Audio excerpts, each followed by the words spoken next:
It is early morning of the first Tuesday in November. This is an American city. A city that is not very large, not very rich, not very old. It is situated in the western part of the United States, in California. Its name is Riverton. The woman in the car is Mrs. Dawson, one of Riverton's 15,000 residents. She is principal of public school number 2. But today there will be no classes held here, for this is election day.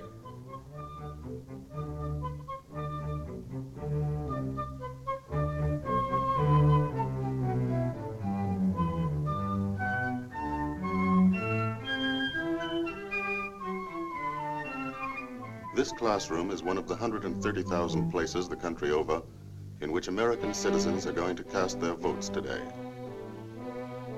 This is the table where the voters' names will be checked. The locked ballot box and the polling booth. Here it is, in the privacy of this curtained space, that the American voters every 4 years, on the first Tuesday after the first Monday in November, choose their national government. Here come Mrs. Dawson's colleagues on the election board of Riverton's 7th precinct, each representing one of the major political parties. Mr. Schwartz is a Republican who works for the streetcar company. Mrs. Abernathy is a housewife and a Democrat. Mrs. Dawson is chairman. They've all known one another for years. First, they remove the last traces of their campaign activities, their party buttons. Then they take the oath. You swear to defend the Constitution of the United States of America and perform your duties as members of the election board to the best of your ability, so help you God. I do. I do. This makes them responsible for seeing that the voting here today takes place according to the laws of the land. And now the polls are open.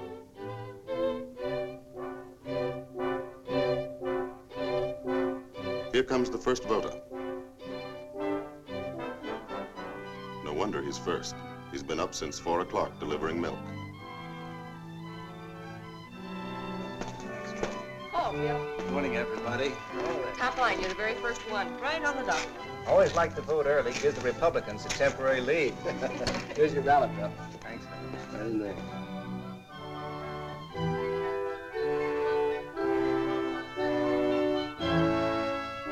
That's as far as we can go. Remember, this is a secret vote. No one ever sees another person mark his ballot. However, if we did have miraculous powers, and if we were able just this once to follow Bill Johnson, this is what we'd see.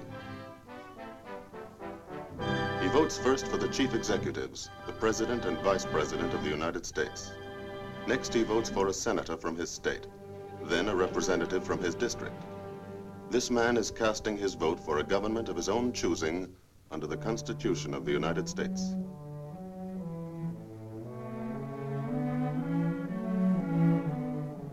This is the way it's set up. There are 3 branches of the United States government: the executive branch, or president, the legislative branch, or Congress, and the judicial branch, or Supreme Court. The duties of each branch are established in the Constitution. Let's see how they work. The president is the executive head of the nation. He initiates all important policies, such as treaties with other governments and the conduct of national affairs. He is the commander-in-chief of the Army and the Navy, an important consideration in a wartime election. The vice president is the president's legal successor. The president keeps him informed on matters of state and policy. The vice president, by custom, sits as a member of the president's cabinet. The cabinet members are the heads of the executive departments of the government, such as the State Department, War Department, Treasury Department, Department of the Interior, of Labor, Commerce, and so on. The cabinet advises the president on matters of policy. The powers of the president and his helpers are limited, for this is a government not of men, but of laws, based upon the Constitution. Congress makes the laws. It is a parliament which, unlike many democratic parliaments, has no direct connection with the executive branch. This branch of the government is made up of two houses, the Senate and the House of Representatives. A law may originate in either house, but must be approved by both of them. When a bill is passed by both houses, it is sent to the president. If the president also approves the bill, he signs it. It then becomes law. The president may veto a bill passed by the Congress. But Congress may still, by a two-thirds majority, make the bill law.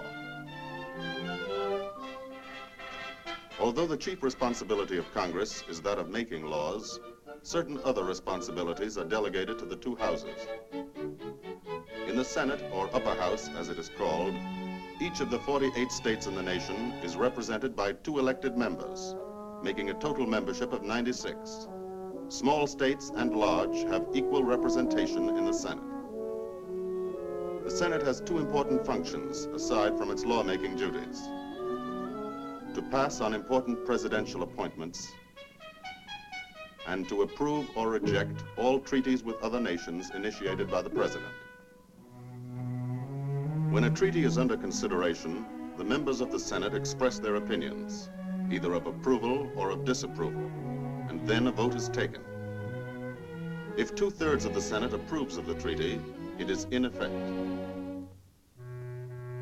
In the House of Representatives, or lower house, each of the 48 states is represented in proportion to its population.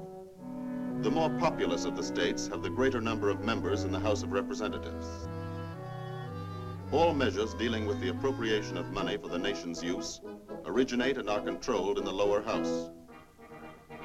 The money appropriated is turned over to the president for expenditure. And the president, with the aid of the cabinet, spends the money in the manner decided upon by the Congress, whether it be for purposes of peace or of war. Although the Congress of the United States makes the laws of the land, its powers are also limited by the Constitution. As a check on both executive and legislative branches of the government, there is a third branch, the judicial. The Supreme Court, whose members are appointed for life by the president. The Supreme Court protects the Constitution from violation by congressional laws or executive orders. The 3 branches, executive, legislative, and judicial, each with some power, none with all the power, check and balance each other in the manner intended by the framers of the Constitution, so that the ultimate power rests always in the hands of the voter, Bill Johnson. Having voted for a federal government, he must also choose a governor for his state, members of the state assembly, county judges, all the minor offices, and various legislative amendments. When Bill Johnson is finished, he has elected an entire government from top to bottom. That is, if a majority of the voters think the way he does about it.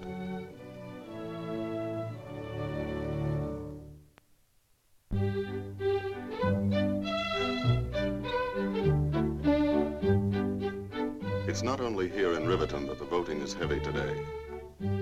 All over the country, people are conscious of the momentous issues facing their nation and the world.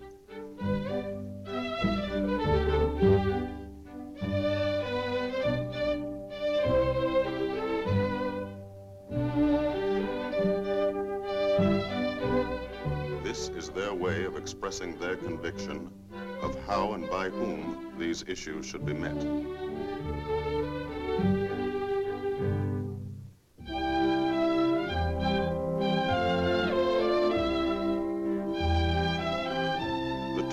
Presidential candidates vote like all the other citizens. One of them in New York City describes himself as a lawyer. The other, up in the country where his home is, gives his occupation as farmer. For those who cannot come to the polls, an absentee ballot is provided, and the voting is supervised by the local notary. This is the same kind of ballot that in this wartime election is sent to members of the armed forces at home and abroad.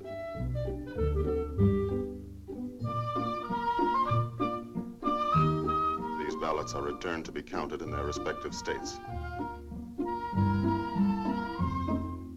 Here in Riverton, the line grows longer.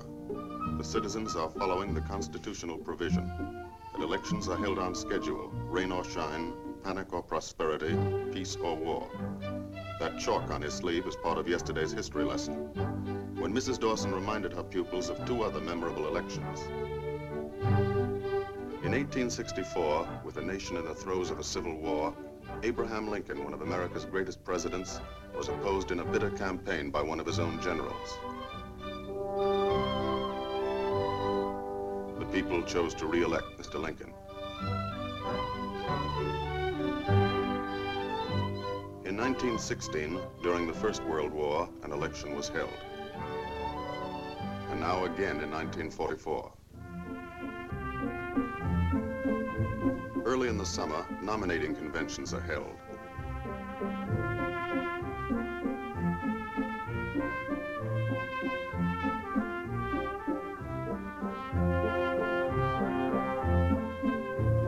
At these traditionally noisy political jamborees, the chosen delegates of each major party meet to select a candidate for the presidency and the vice presidency of the United States.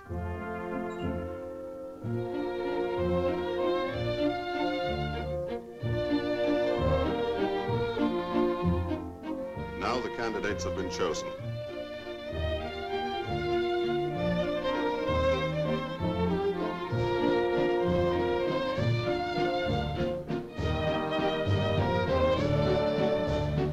And the campaign is on, from president to local sheriff.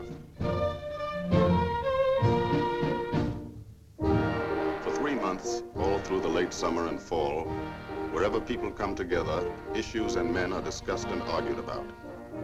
Some feel that this isn't altogether a good thing, that a lot of time and energy are wasted this way. It may be, but that's the way Americans like to do it. They like to feel everybody has a right to speak and is interested enough to do it.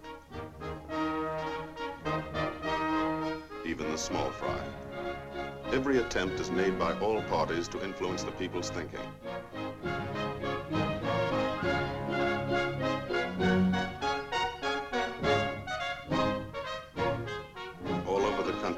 Week after week, 140 million citizens take part in the great debate.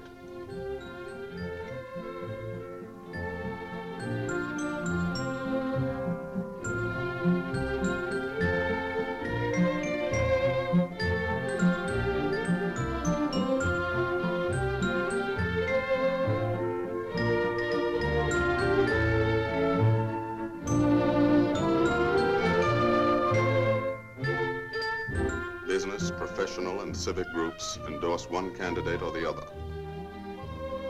For the first time in American history, organized labor takes an active part in the campaign.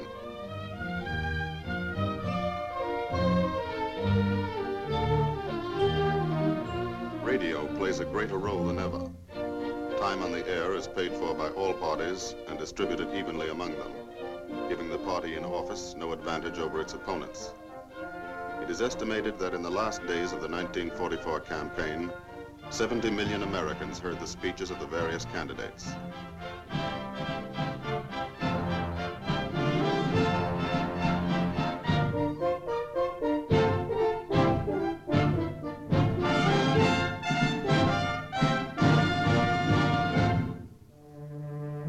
Now all that is over, the heat and excitement. The votes are cast, and Americans have agreed to accept the will of the majority, whatever it may be. Apparently, even the younger generation has declared peace. Now the election board begins its last duty, the counting of the votes. The figures are checked and double-checked.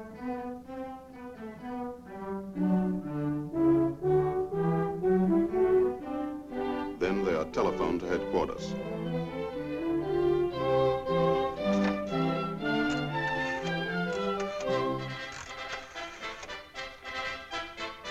Hello? This is Mrs. Dawson, 7th Precinct. Ready to report. From coast to coast, precinct by precinct, city by city, state by state, the results are recorded.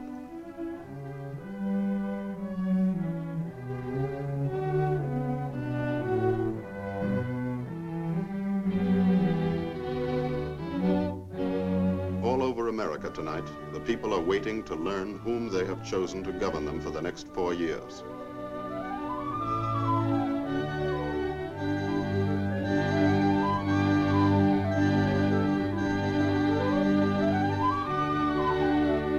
Towards midnight, the final results are announced.